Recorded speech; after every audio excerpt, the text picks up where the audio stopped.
So hello guys, welcome to our YouTube channel. और आज हम बात करने वाले हैं बॉलीवुड की इसी साल आने वाली मूवी मिशन मजनू की। इस मूवी में हमें सिद्धार्थ मल्होत्रा और रश्मिका मंदाना एक लीड रोल में देखने को मिलने वाले हैं। प्रोडक्शन हाउस की बात करें तो इस मूवी को RSVP के प्रोडक्शन हाउस में बनाया जा रहा है।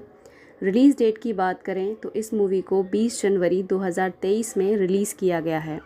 और दोस्तों, इस मूवी को आप नेटफ्लिक्स पे देख सकते हैं।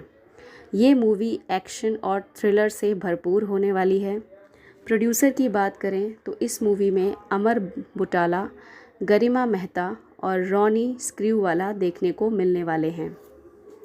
आइए बात करते हैं स्टार कास्ट की।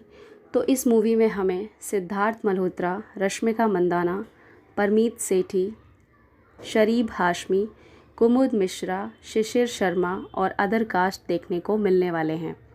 राइटर की बात करें तो परवेज़ शेख, असीम अरोड़ा और सुमित भतेजा ने इस मूवी की स्टोरी को लिखा है। बैकग्राउंड म्यूज़िक की बात करें तो केतन सोधा ने इस मूवी में बैकग्राउंड म्यूज़िक दिया है। दिव्या गंभीर और निधि गंभीर ने इस मूवी की कॉस्ट्यूम डिज़ाइन की है। म्यूज़िक डायरेक्टर की बात करें तो तनिष्क बख्शी और रोचक कोहली और आर्को ने इस मूवी में म्यूज़िक डायरेक्ट किया है। इस मूवी को आप हिंदी लैंग्वेज में देख सकते हैं और जैसा कि मैंने अभी आपको बताया दोस्तों, आप इसको नेटफ्लिक्स पर देख पाएंगे। डायरेक्टर की बात करें तो इस मूवी को शांतनु बख्शी ने डायरेक्ट किया है। लिरिकिस्ट की बात करें और मनोज मुंतशिर का नाम ना आए, ऐसा कैसे हो सकता है। और साथ ही साथ शबीर अहमद और AM तौरस लिरिकिस्ट होने वाले हैं इस मूवी में। एडिटर की बात करें तो नितिन बेद और सिद्धार्थ पांडे एडिटर होने वाले हैं इस मूवी के। सिनेमैटोग्राफर की बात करें तो बेजितेस ने सिनेमैटोग्राफर किया है इस मूवी का। सुमित भतेजा, परवेज़ शेख और असीम अरोड़ा का स्क्रीन प्ले होने वाला है। डायलॉग इस मूवी के सुमित भतेजा ने लिखे हैं। शूटिंग लोकेशन की बात करें तो इस मूवी को लखनऊ में और इंडिया के अदर लोकेशन पे शूट किया गया है। साउंड की बात करते हैं तो सुभाष साहू ने साउंड दिया है। रीता घोष प्रोडक्शन डिज़ाइनर हैं इस मूवी की। कास्टिंग डायरेक्टर की बात करें तो मुकेश छाबड़ा देखने को मिलने वाले हैं आपको दोस्तों। रवि वर्मा इस मूवी के एक्शन डायरेक्टर होने वाले हैं। कृष्णा शर्मा आर्ट डायरेक्टर हैं इस मूवी के। और एग्जीक्यूटिव प्रोड्यूसर की बात करें तो मिराज शेख एग्जीक्यूटिव प्रोड्यूसर होने वाले हैं इस मूवी के। आइए दोस्तों, अब बात करते हैं इस मूवी की स्टोरी के बारे में। एक सामान्य जासूस थ्रिलर जो पाकिस्तान के साथ हमारे कांटेदार संबंधों से सच्ची घटनाओं को नाटकीय रूप से चित्रित करती है। मिशन मजनू हमारे ज्ञान और उस ब्रह्मांड की समझ में बहुत कुछ नहीं जोड़ता है जहां अंडर कवर एजेंट काम करते हैं। 1974 में पोखरण में बुद्ध के मुस्कुराने के बाद अपना खुद का परमाणु बम बनाने के लिए पाकिस्तान की हताशा पृष्ठभूमि के खिलाफ सेट निर्देशक सिद्धार्थ बागची ने परमाणु शक्ति के रूप में समानता हासिल करने की पाकिस्तान की गुप्त योजना का पर्दाफाश करने के लिए गुप्त एजेंट तारिक यानी कि अमनदीप यानी कि सिद्धार्थ मल्होत्रा के कारनामों का अनुसरण किया। स्क्रीन प्ले के कुछ हिस्से ऐसे हैं जो विकिपीडिया पेज की तरह पढ़ते हैं, जहां निर्माता वास्तविक जीवन के चरित्रों जैसे स्पाई मास्टर, RN काओ यानी कि परमीत सेठी और राजनीतिक और खुफिया विवाद में शामिल राजनीतिक हस्तियां, और फिर वे हैं काल्पनिक, जैसे तारिक जो एक दर्जी के रूप में काम करता है, एक अंधी लड़की नसरीन यानी कि रश्मिका मंदाना के साथ एक प्रेम संबंध बनाता है। फ़ोन पर उसका हैंडलर यानी कि जाकिर हुसैन कार्टून के रूप में सामने आता है। नतीजतन पृष्ठभूमि विवरण और अग्रभूमि के काल्पनिक इतिहास का संगम वास्तव में नहीं होता है। सिद्धार्थ यथार्थवादी होने की कोशिश कर रही फिल्म में एक जासूस के चरित्र में फिसलने के लिए थोड़ा बहुत आकर्षक हैं। शारिब हाशमी और कुमुद मिश्रा द्वारा निभाए गए अपने साथी जासूसों के विपरीत वह पिच को स्थिति की मांग से ऊंचा रखता है। जिस आसानी से तारिक सैन्य क्षेत्रों में चलता है वह पास नहीं होता है, और उसकी प्रेम कहानी में मार्मिकता से अधिक दिखावा है। रोमांटिक हिस्से नीरस हैं और जासूसों के बीच का सौहार्द फॉर्मूलाबद्ध संवादों से ऊपर नहीं उठता है। रश्मिका उस अवधि के बारे में सचेत लगती हैं जिसमें उसे विलय करने के लिए कहा गया है। इसके विपरीत अवश्य भट्ट दिखाते हैं कि जया उल हक जैसे चरित्र को बिना रंग खोए उल्लेखनीय संयम के साथ कैसे निभाया जा सकता है। प्रदर्शनों में यह तान वाला अंतर एक बिंदु के बाद झकझोर देने वाला हो जाता है। कोई भी महसूस कर सकता है कि कागज़ पर लिखावट खराब नहीं है। तारिक जिस तरह से जानकारी निकालता है और जिस तरह से नसरीन स्पर्धा से सच्चाई को महसूस करती है, उसमें दिलचस्प मोड़ है, लेकिन निष्पादन इसे एक थ्रिलर के लिए बहुत आकर्षक बनाता है। शुक्र है यह फिल्म अत्यधिक राष्ट्रवादी नहीं है, और 1970 के दशक में इंदिरा गांधी और मोरारजी देसाई ने पाकिस्तान के साथ कमज़ोर संबंधों को जिस तरह से संभाला, उसमें स्पष्ट अंतर करती है। उसी समय लेखक सीमा के दोनों किनारों पर पात्रों को रखते हैं जो इतिहास को उस विभाजनकारी संस्करण से परे देख सकते हैं जो राजनेता अक्सर पेश करते हैं।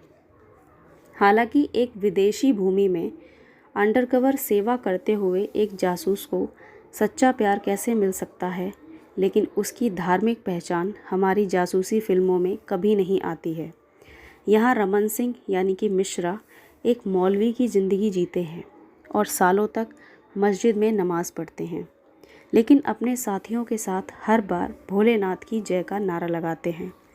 जब उन्होंने दोनों धर्मों को समझ लिया है तो कोई ओवरलैप क्यों नहीं है? क्या उसने धर्म को भौगोलिक पहचान से अलग करना नहीं सीखा है, जैसा कि अमनदीप ने नसरीन के साथ अपने रिश्ते के दौरान समझा था?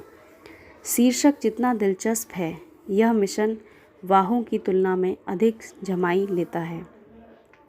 1970 के दशक में सेट यह फिल्म सच्ची घटनाओं पर आधारित है और एक गुप्त जासूस एजेंट की कहानी बताती है जो पाकिस्तान में रहता है।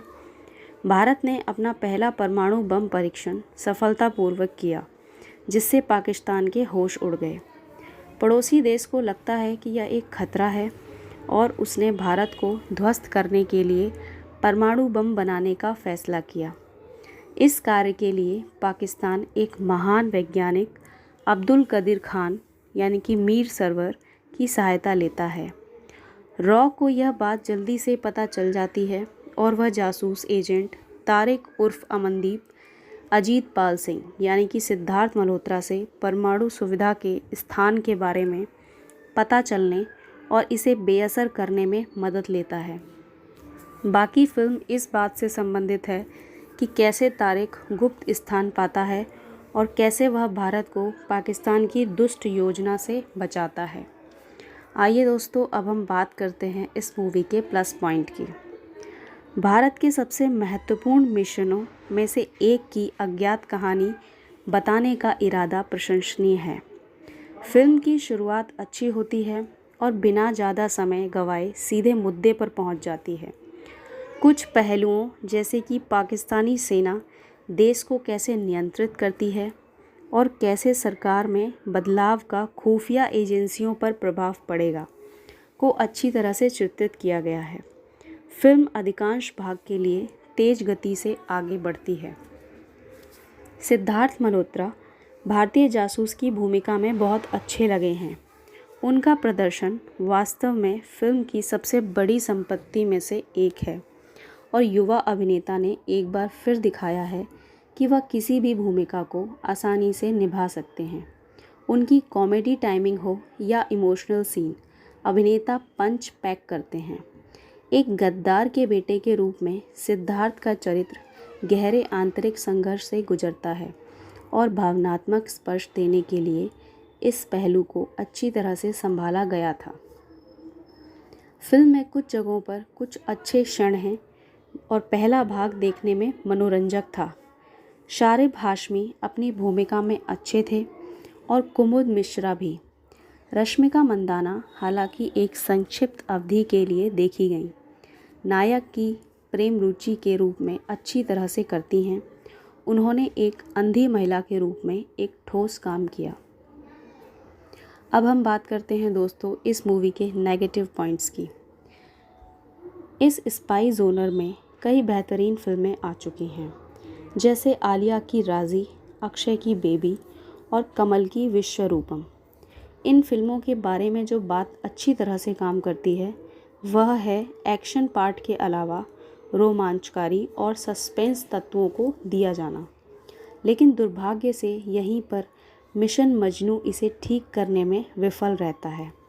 इसमें कोई रोमांच शामिल नहीं है और नायक के लिए कुछ दृश्य आसानी से लिखे गए हैं। विशेष रूप से सेकेंड हाफ में कुछ सीक्वेंस बोर्ड के ऊपर से निकल जाते हैं और पूरी तरह से अविश्वसनीय लगते हैं। तब तक फिल्म को समझदारी से हैंडल किया गया था, लेकिन दूसरा घंटा पूरी तरह से टॉस हो गया।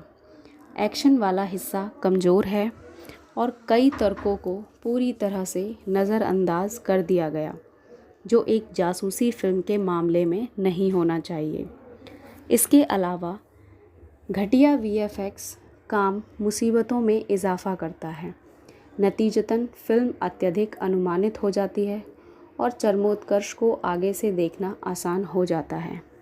कुछ दृश्य जैसे सिद्धार्थ एक आकस्मिक दृष्टिकोण के साथ सेना के ब्रिगेडियर से संवेदनशील जानकारी निकालने की कोशिश कर रहा है और यादृच्छिक अजनबियों से महत्वपूर्ण विवरण के बारे में पूछ रहा है, यह बिल्कुल भी विश्वसनीय नहीं लगता है और पूरी तरह से शौकिया है। अब हम बात करते हैं दोस्तों इस मूवी की तकनीकी पहलू के बारे में। तनिष्क बागची, रोचक कोहली और अर्को का संगीत ठीक है। कंपोज किए गए गाने अच्छे हैं और बैकग्राउंड स्कोर भी अच्छा है।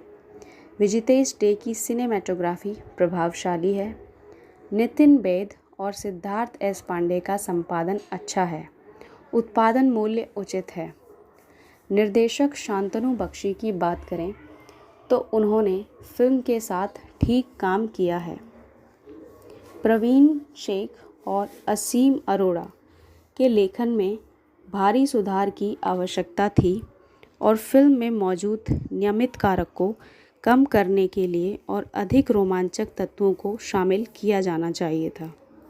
कुल मिलाकर मिशन मजनू के पल इधर उधर अच्छे हैं, लेकिन अपनी खामियों के कारण यह यादगार नहीं है। सिद्धार्थ ने इस स्पाई थ्रिलर में जान फूंक दी है और फिल्म का पहला घंटा अच्छा है। कुर्ता पाजामा में काजल लगी आंखों के साथ सिद्धार्थ मल्होत्रा पाकिस्तान में एक रॉ एजेंट की भूमिका निभाते हैं, जो एक मासूम लड़की से शादी करता है और परमाणु सुविधा का पर्दाफाश करने के अपने मिशन में उसे एक अंडरकवर के रूप में इस्तेमाल करता है। मिशन मजनू एक विजेता प्लॉट का दावा करता है, जो देशभक्ति और वीर कर्मों पर उच्च है। यह भावनात्मक, आकर्षक और रोमांचक है, लेकिन अनुभव बहुत सारे आसान संयोगों और खामियों से प्रभावित होता है, जिन्हें अनदेखा करना मुश्किल होता है। गणतंत्र दिवस से पहले निर्देशक शांतनु बागची उन सभी नायकों को श्रद्धांजलि देते हैं जो वर्दी नहीं पहनते हैं और अपनी मातृभूमि के लिए अपने प्राणों की आहुति देते हैं। हालांकि असीम अरोड़ा, सुमित बथेजा और परवेज शेख द्वारा संयुक्त रूप से लिखी गई कहानी कई जगहों पर लड़खड़ाती है और मिशन मजनू को मुश्किल में नहीं पड़ने देती। 70 के दशक में सेट मिशन मजनू तारिक यानी कि सिद्धार्थ के रूप में प्रच्छन्न अमनदीप अजीतपाल सिंह की कहानी सुनाता है, जो एक गद्दार का बेटा कहलाने से बीमार है, लेकिन अब अपनी मां के लिए नाम साफ करना चाहता है। वह परमाणु हथियार कार्यक्रम का पर्दाफाश करने के लिए पाकिस्तान में एक गुप्त मिशन पर है। उनके साथ 2 और अंडरकवर भारतीय जासूस हैं, जिन्हें शारिब हाशमी और कुमुद मिश्रा ने बखूबी निभाया है, और यह उनका सौहार्द है जो फिल्म को ऊंचा उठाता है। किसी भी अन्य स्पाई थ्रिलर की तरह इसमें भी एक लव एंगल है, इस बार नेत्रहीन नसरीन यानी कि रश्मिका मंदाना के साथ, जिसे अपने मिशन के बारे में कोई जानकारी नहीं है। भारत में घर वापस सरकार बदल गई है और पाकिस्तान के साथ अपने तरीके बदलना चाहती हैं। फिर भी रॉ प्रमुख परमीत सेठी पड़ोसी देश में अपने लोगों के साथ मिशन जारी रखता है। बहुत अधिक अराजकता भ्रम है जो एक परिचित चरमोत्कर्ष की ओर ले जाता है, फिर भी आपको रोंगटे खड़े कर देता है यह जानने पर कि कई रॉ एजेंट पाकिस्तान में रह रहे हैं। रडार पर लगभग सभी को मारने के बाद होने वाली गोलीबारी एक अच्छी तरह से शूट किया गया क्रम है। कुमुद और शारिब के किरदारों को निशाना बनाने वाले हिस्सों का विशेष उल्लेख है। सिद्धार्थ आपको बिना किसी शिकायत के छोड़ देते हैं और आकर्षक ऑन स्क्रीन उपस्थिति के साथ एक बार फिर शीर्ष रूप में है। जिस तरह से उन्होंने बोली को चुना है और जिस तरह से उन्होंने इमोशन किया है, उसके लिए पूरे अंक हैं। रश्मिका फिल्म में ताजगी लाती हैं, लेकिन करने के लिए ज़्यादा कुछ नहीं है। सीमित दृश्यों के साथ कहानी को आगे बढ़ाने के लिए आप उसके किरदार से ज़्यादा उम्मीद नहीं कर सकते हैं। शेरशाह 2021 में एक सेना अधिकारी की भूमिका निभाने के लिए वाहवाही बटोरने के बाद सिद्धार्थ अपना सर्वश्रेष्ठ पैर आगे रखते हैं। यह मिशन मजनू की कमज़ोर कहानी है जो कहीं ना कहीं उनके प्रदर्शन को बाधित करती है, और यह काफ़ी निराशाजनक है। यह समझ में आता है कि एक अंडरकवर एजेंट को निर्धारित मानदंडों का पालन नहीं करना चाहिए और जितना संभव हो उतना सामान्य व्यवहार करना चाहिए, लेकिन मैं उसके चरित्र को स्थापित करने के लिए इतने सारे तुच्छ संवादों और दृश्यों की उपस्थिति के बारे में अपना सिर नहीं लपेट सका।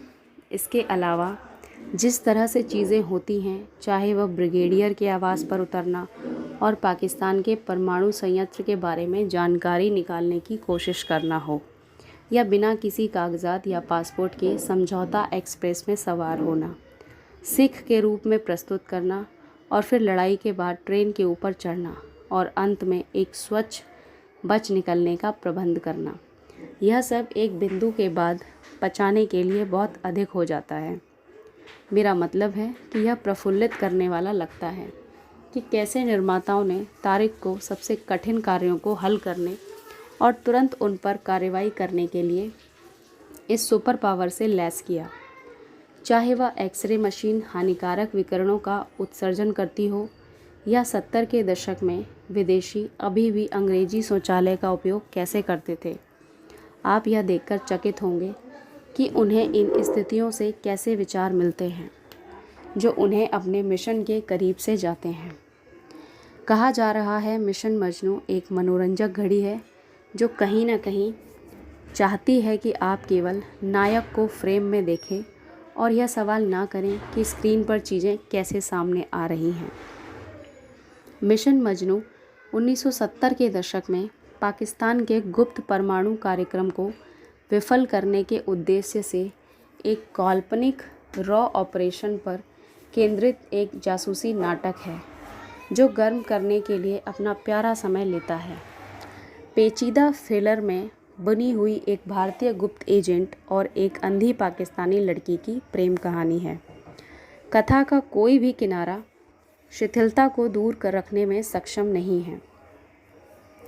नेटफ्लिक्स पर प्रसारित होने वाली मिशन मजनू का नायक एक निडर फील्ड ऑपरेटिव है जो अपने राष्ट्र के प्रति कर्तव्य और अपनी पत्नी के प्रति वफादारी के बीच फटा हुआ है, एक दूसरे के लिए खतरा पैदा करता है। फिल्म में पैदा होने वाली अधिकांश साजिश नायक के सिर बनाम दिल के संघर्ष पर निर्भर करती है। सिद्धार्थ मल्होत्रा द्वारा निर्देशित मिशन मजनू निडर जासूसों की निस्वार्थ देशभक्ति का प्रदर्शन करने के लिए व्यक्तिगत और पेशेवर के बीच घूमती है। जो अपनी बहादुरी के लिए पहचाने जाने और पुरस्कृत किए जाने की उम्मीद के बिना गुमनामी में अपना काम करते हैं। इस मामले में यह दिन के अन्य स्पाई थ्रिलर से अलग नहीं है। मिशन मजनू शांतनु बागची द्वारा निर्देशित और परवेज़ शेख, असीम अरोड़ा और सुमित बथेजा द्वारा लिखित, हम उन वीर बलिदानों की सराहना करना चाहते हैं जो गुमनाम अंडरकवर एजेंट कर्तव्य की सूची में करते हैं। हालांकि चूँकि कहानी समकालीन समय में सेट नहीं है, यह बेशर्मी से बेलिसोज चेस्ट थपिंग द्वारा संचालित नहीं है। यह उस तरह के तीखे अंतर्राष्ट्रवाद को बढ़ावा नहीं देती है जो इस शैली की मुंबई की फिल्में इन दिनों करने के लिए अभ्यस्त हैं। यह वेलकम प्लस, हालांकि एक प्रमुख माइनस कमज़ोर स्नायु के साथ एक प्लॉट द्वारा दबा दिया गया है। यह फिल्म को वास्तविक वजन हासिल करने से रोकता है। मिशन मजनू शुरू से ही अनवरत कार्यवाही में नहीं डूबती है। फिल्म में 1 घंटे से अधिक समय हो गया है कि पहला बड़ा लड़ाई क्रम होता है। यह एक चलती ट्रेन में होता है और नायक के रूप में उसके ऊपर होता है। पाकिस्तानी सेना से भागने पर उन्हें गोलियों से चकमा देते हैं और अपनी पूरी ताकत से लड़ते हैं। इसके बाद कई और एक्शन सीन और शूट आउट होते हैं, जिसमें एक हवाई अड्डे पर चरमोत्कर्ष भी शामिल है, जो लगभग 30 मिनट के अंतराल में बंद हो जाता है, जब तक मिशन मजनू अपने अंतिम तिमाही में अपने बड़े मोड़ पर नहीं पहुंच जाती। जब तक यह कोई वास्तविक विस्फोट नहीं करता है, अधिकांश भाग के लिए एक्शन से ज़्यादा बात फिल्म हमारा ध्यान खींचने के लिए संघर्ष करती है। यह एक ऐसे व्यक्ति की कहानी है जिसका पारिवारिक अतीत अंधकारमय है और वह नीचे जाने के लिए दृढ़ संकल्पित है। 1974 के मध्य में पोखरण में भारत के पहले परमाणु परीक्षण के मद्देनज़र पाकिस्तान की गुप्त जवाबी चालों के बारे में खुफिया जानकारी इकट्ठा करने के दौरान वह अपनी पहचान को मिटाने के लिए कुछ भी नहीं रोकता है। अमनदीप सिंह यानी कि सिद्धार्थ मल्होत्रा तारिक हुसैन के छद्म नाम से रावलपिंडी में रहते हैं। वह दर्जी के सहायक के रूप में काम करते हैं। वह दर्जी की दृष्टिहीन भतीजी नसरीन यानी कि रश्मिका मंदाना के प्यार में पड़ जाते हैं और लड़की के पिता के कड़े विरोध के बावजूद उससे शादी कर लेते हैं। पोखरण के बाद यह शब्द लीक हो गया कि पाकिस्तान एक वैज्ञानिक की मदद से अपना खुद का परमाणु बम विकसित कर रहा है, जो प्रधानमंत्री जुल्फ़िकार अली भुट्टो यानी कि रजित कपूर के इशारे पर पश्चिम से लौटा है। दिल्ली में बजने लगी हैं खतरे की घंटी। तत्कालीन भारतीय प्रधानमंत्री अवंतिका अकेरकर 2019 ठाकरे बायोपिक और 2021 क्रिकेट ड्रामा 83 के बाद श्रीमती इंदिरा गांधी के अपने तीसरे ऑन स्क्रीन प्रतिरूपण में। इंदिरा गांधी का वास्तव में नाम नहीं है और उन्हें केवल मैडम प्राइम मिनिस्टर के रूप में संदर्भित किया जाता है। एक अत्यावश्यक हरी झंडी रॉ प्रमुख आरएन के मार्गदर्शन में मिशन काउ यानी कि परमीत सेठी पाकिस्तान की योजनाओं के बारे में विस्तार से जानने के लिए। अमनदीप तारिक को मिशन मजनू नाम के ऑपरेशन का किंगपिन बनाया जाता है। जिन लोगों के साथ वह काम करता है उनमें असलम यानी कि शारिब हाशमी है, जो एक ढाबा मालिक है जिसका खुफिया जानकारी एकत्र करने का दृष्टिकोण कहीं अधिक आक्रामक है और इसलिए गलत कदम उठाने की संभावना है। वो एक कतर देश है और भारत उस पर भरोसा कर रहा है, जैसे क्लिच जिसमें से दोनों पीएम द्वारा बोले गए हैं। पहला पाकिस्तान के स्पष्ट संदर्भ में है, बाद वाला नायक के चारों ओर प्रभामंडल की ओर इशारा करता है, जिसे दिए जाने वाला है। उनके करियर का सबसे महत्वपूर्ण काम पहले घंटे में लाजमी है फिल्म को एक नीरस घिनौना एहसास देता है। जैसा कि यह समापन की ओर अपना रास्ता बनाता है, मिशन मजनू कुछ गति प्रदान करता है और अपने अवरोधों को पूरी तरह से समाप्त करने में सफल हुए बिना देशभक्ति के सामान्य क्षेत्र से एक कदम दूर ले जाता है। नायक के पास अपने आलोचकों और अपने देश को साबित करने के लिए एक बिंदु है, लेकिन वह अपनी पाकिस्तानी पत्नी की भलाई का त्याग किए बिना अपना कर्तव्य निभाने का संकल्प लेता है। जिन पात्रों के साथ तारिक काम करता है उनमें से एक का कहना है कि देशभक्ति किसी की रगों में नहीं बहती बल्कि आत्मा में बसती है। देशभक्ति खून में नहीं रूह में होती है। वह आदमी साहस का जिक्र करते हुए कहता है कि नायक यह जानने के बावजूद अपनी जान जोखिम में डालकर दिखाता है कि इससे उसकी पत्नी को नुकसान कैसे होगा। बोलने वाले तो बहुत मिलेंगे, पर निभाने वाले आदमी के बयान के बहाव को समझना मुश्किल नहीं है, खासकर जब आज के अति राष्ट्रवाद के संदर्भ में देखा जाए। नायक प्यार और शांति के बारे में बात करता है, अपनी पत्नी के प्रति आजीवन निष्ठा की प्रतिज्ञा करता है, तंग परिस्थितियों में भी अपना आपा खोने के लिए अनिच्छुक होता है और कार्य करने से पहले 2 बार सोचता है। वह एक्शन के पारंपरिक आदमी नहीं हैं, लेकिन वह जानते हैं कि वह पाकिस्तान में किस लिए हैं। उनकी हर चाल में, नाटक में एक दुविधा होती है जो उन्हें हिंदी सिनेमा में हमारे सामने आने वाले अधिकांश जासूसों की तुलना में कहीं अधिक दिलचस्प व्यक्ति बनाती है। दुर्भाग्य से फिल्म खुद को नहीं मापती है। मिशन मजनू स्पष्ट रूप से एक काल्पनिक, कभी कभी काल्पनिक कहानी भी बताता है। यह उन परिस्थितियों की फिल्म फिर से कल्पना करता है जिन्होंने 1970 के दशक में पाकिस्तान को अपने परमाणु कार्यक्रम को रद्द करने के लिए मजबूर किया था। यह फील्ड ऑपरेटिव्स के एक समूह को परेशान करता है जो जनरल जिया उल हक के नियोजित परमाणु परीक्षण के स्थल का पता लगाने के काम में लगे हैं। मिशन मजनू 1 मिनट का रोमांच नहीं देता है और न ही यह किसी तरह का असाधारण तनाव और रहस्य पैदा करता है। फिर भी फिल्म के हिस्से विशेष रूप से दूसरे घंटे में जीवंत हो उठते हैं। यह आंशिक रूप से मल्होत्रा, हाशमी, कुमुद मिश्रा और जाकिर हुसैन के जीवंत प्रदर्शन के कारण है।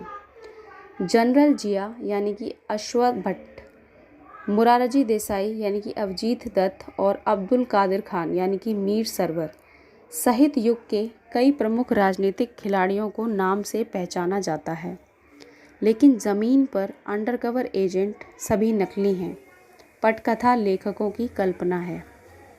इसीलिए जब तारिक का सामना पाकिस्तानी सैनिकों के एक झुंड से होता है तो वह मुट्ठी भर होता है, लेकिन उसे एक उच्च उड़ान सुपर जासूस के रूप में पेश नहीं किया गया है, बल्कि केवल एक सुपर उद्यमी गुप्त एजेंट के रूप में एक कारण के लिए प्रतिबद्ध है। कोई उन्हें आश्चर्यजनक रूप से तथ्यात्मक तरीके से जीनियस कहता है। उनके परिवहन का एकमात्र साधन एक मामूली स्कूटर है। यह नायक की साधारणता है जो उसकी वीरता जितनी ही खास है, लेकिन इस नायक और सिद्धार्थ मल्होत्रा की चरित्र की व्याख्या का अधिक प्रभाव हो सकता था अगर यह एक कम साधारण फिल्म होती।